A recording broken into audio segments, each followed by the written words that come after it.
康复之后，谣言平息，本来我对于医务每天总是准时而到，准时而退，从来不会迟到或早退或偷懒的。这次我在病中，替代我诊务的人是丁仲英老师的长子纪华师兄，那时他自己还没有开业，为我代诊，兴趣极浓，诊务还有70%人数，一进入了冬季，诊务大打折扣，他觉得不好意思，赶到南市来看我，见我精神奕奕，似乎已经复原，他说：“你可以恢复诊务了。”我说：“不，我还想休养一个时期，要体重达到130磅时，诊务好歹在所不计。”纪华说：“也好，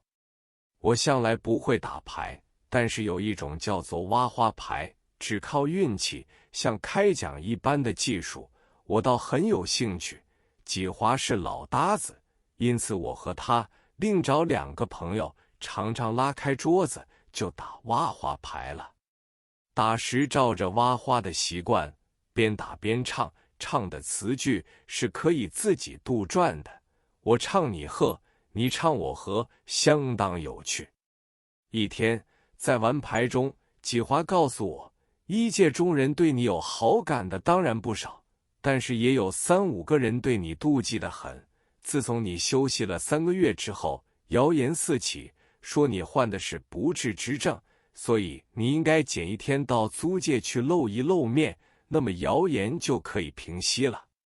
我听了他的话，觉得很有道理，于是我就选定在中医界的杏林社大聚餐的那天，翩然入座，谈笑如常，好多同业都来向我敬酒，说：“花，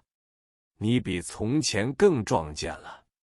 这次赴宴之后，在心理上大为安慰，从此每隔2、3天便去访问几位老前辈，或是约几个朋友打挖花牌，当然一切谣言也就消失了。书业奇迹，一折八扣。有一天，我到世界书局门市部去买书，在医书部门闲聊，见到我的《中国药学大词典》，买的人很多，自己心里暗自欢喜。顺道我还听到买书人对这部书的批评，这好像自己的儿女，别人赞好，心中最是高兴。记得从前国产电影的老前辈郑正秋，他因为有嗜好，轻易不与外界接触，唯有他的新片上映时，一定站在大堂间等候散场时，偷听观众对他的批评。他说，这情况最是有意思。我那天也有同样的感觉。柜面上的伙计本来不认识我的，忽然间老友樊建刚走过来，同我握手说：“听说你生了一场大病，沈之芳觉得很是抱歉，认为是他累了你，但是你的书极为畅销，希望你快快恢复健康，再为他编几部书。今天我要请你到属于川菜馆吃一顿饭，我有话和你谈。”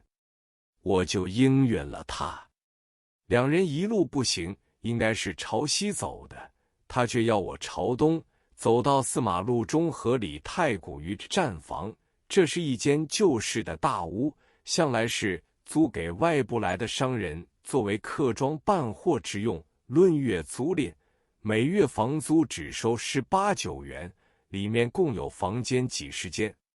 本来这个地方我也常去的，那天只见到太古鱼的招牌已经除下，大门也已关闭，要拍门而入。我对樊建刚说：“你来这里做什么？”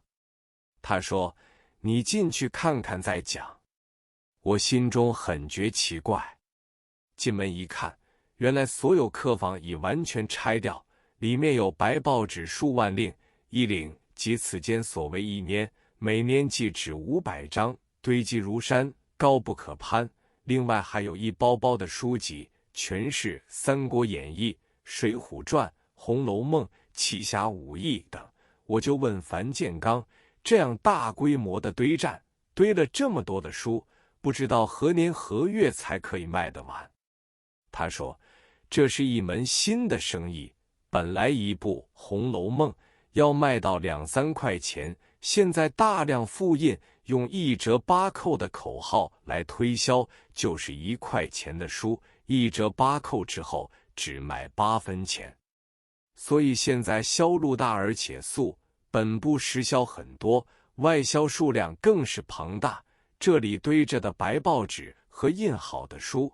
大约3个月就会销得一干二净，利润虽薄，但是赚钱却快，只是资本很大，常觉周转不灵。老兄能否投资5000元？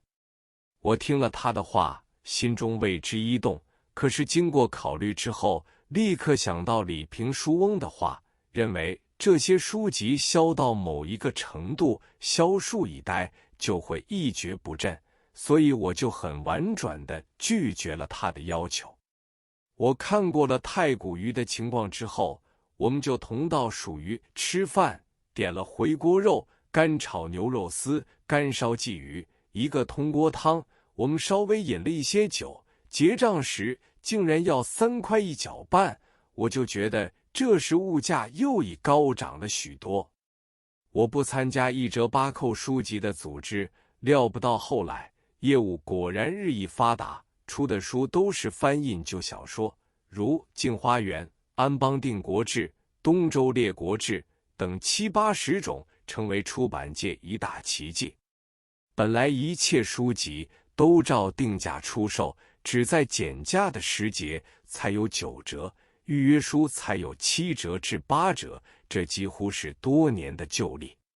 有时商店因为营业不景，准备歇业，举行大减价，也不过是7折8折。有些所谓3店不做2店卖，这都是廉价抛售货物的口号。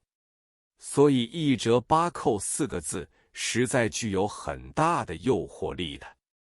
隔了几年之后，樊建刚逝世，由他的哥哥主持。后来813事变，外销中断，最初大受打击，却料不到本来每令定价2元4角的白报纸，竟然涨到几百倍。这时银元绝迹，币制混乱，所以有这么大的变动。因此他们又大大的发了一笔财。他们的股东会已经改组，变动很大，个个都被称为书业中的纸老虎。我在疗养期间连报纸都不看，到了这时才开始看报。那时上海的大报以《申报》的报纸为最老，《新闻报》次之，《时报》《时事新报》趣味最丰富。报纸的售价是每份铜元1枚。小型报多数是3日刊，以《京报》看的人最多，《金刚钻报》次之，售价也要铜元1枚。我留意报纸的广告，见到1折8扣书竟然在报上也大登广告，宣传的词句很动人。